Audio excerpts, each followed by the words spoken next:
भारत और चीन के बीच एलएसी पर अब भी तनाव की स्थिति जारी है। ऐसे में चीन के रक्षा मंत्री वेई फेंग ने भारत के साथ बैठक के लिए अनुरोध कर समय मांगा है। रूस की राजधानी मॉस्को में हो रही शंघाई सहयोग संगठन की बैठक में राजनाथ सिंह और वेई फेंगे दोनों शामिल हैं और ऐसा माना जा रहा है कि इन दोनों की मुलाकात यहां हो सकती है। हालांकि भारत की ओर से अभी तक इसकी कोई पुष्टि नहीं की गई है। इस मुद्दे पर रक्षा विशेषज्ञों का कहना है कि दोनों देशों के बीच बातचीत होनी चाहिए।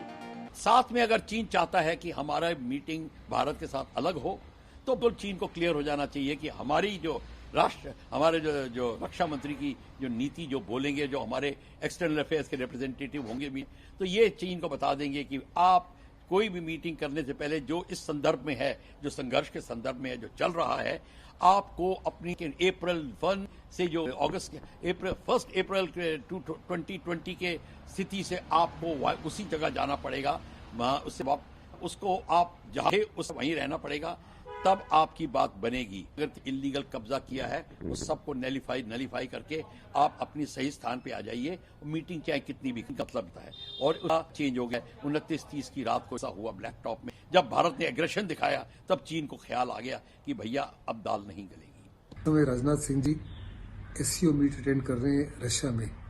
इस मीटिंग के दौरान में चाइनीज डिफेंस मिनिस्टर के साथ में कोई मीटिंग शेड्यूल नहीं थी। अभी चाइना ने प्रस्ताव रखा है कि दोनों डिफेंस मिनिस्टर्स आपस में मिलें। ये बहुत अच्छी डेवलपमेंट है। हिंदुस्तान को पॉजिटिवली रिस्पॉन्ड करना चाहिए, क्योंकि दोनों देश जानते हैं कि युद्ध किसी भी मसले का हल नहीं है। दोनों न्यूक्लियर देश हैं, दोनों ही युद्ध को अफोर्ड नहीं कर सकते। लंबे समय से चल रहे दोनों देशों में तनाव के बीच मंत्री स्तर पर ये पहली वार्ता होगी, जिसे ऐसे समय में बेहद महत्वपूर्ण माना जा रहा है। दूसरी ओर सेना प्रमुख MM नरवणे 2 दिवसीय लद्दाख दौरे पर हैं। यहाँ उन्होंने स्थिति का जायजा लिया और कहा कि अभी जो LAC पर स्थिति है वो नाजुक और गंभीर है, लेकिन हम लगातार इसके बारे में सोच विचार कर रहे हैं। बता दें कि चीनी सैनिकों ने 29 से 30 अगस्त की दरमियानी रात और 31 अगस्त को भी पैंगोंग झील के दक्षिणी किनारे पर भारत के सैनिकों से फिर झड़प की, जिसका जवाब देते हुए भारत ने कहा कि वे अपने फ्रंटलाइन सैनिकों को अनुशासन और नियंत्रण में रखें।